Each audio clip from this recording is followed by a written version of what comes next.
సీనాయి కొండ మీదకి పరిశుద్ధాత్ముడు ఎందుకు దిగొచ్చాడు?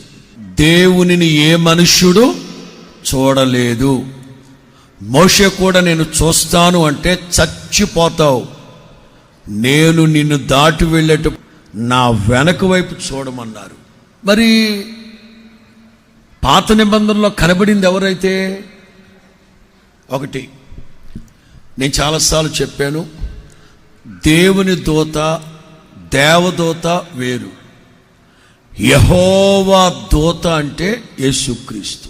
మోషేతో దేవుడు చెప్పారు, my presence shawl go with the. నా సన్నిధి నీకు. సన్నిధి అంటే ఎవరు?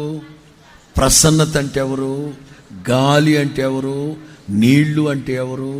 ఇవన్నీ పరిశుద్ధాత్ముడు. సినాయి కొండ మీదకి యెహోవా అగ్ని, పరిశుద్ధాత్ముడు ఎందుకు దిగి వచ్చాడు? ధర్మశాస్త్రం ఇవ్వడానికి, లేక ధర్మశాస్త్రాన్ని వ్రాయడానికి వచ్చాడు. ఎందుకు ధర్మశాస్త్రం? ఆది కాండంలో ధర్మశాస్త్రం ఉందా? ఐగుప్తులో ఉన్నప్పుడు ధర్మశాస్త్రం ఉందా?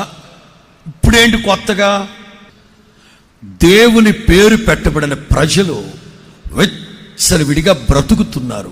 ఇది ధర్మశాస్త్రం అనుకుందాం.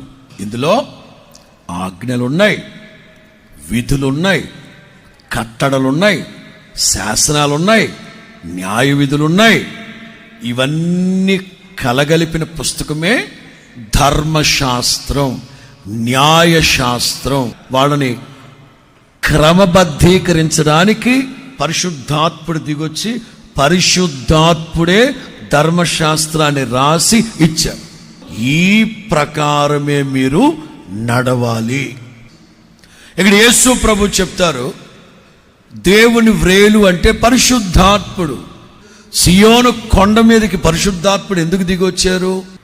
ఏ పరిశుద్ధాత్ముడైతే తన వేలుతో రాశాడో, రైట్, ఆ ధర్మశాస్త్రం వీళ్ళకి ఇవ్వబడింది.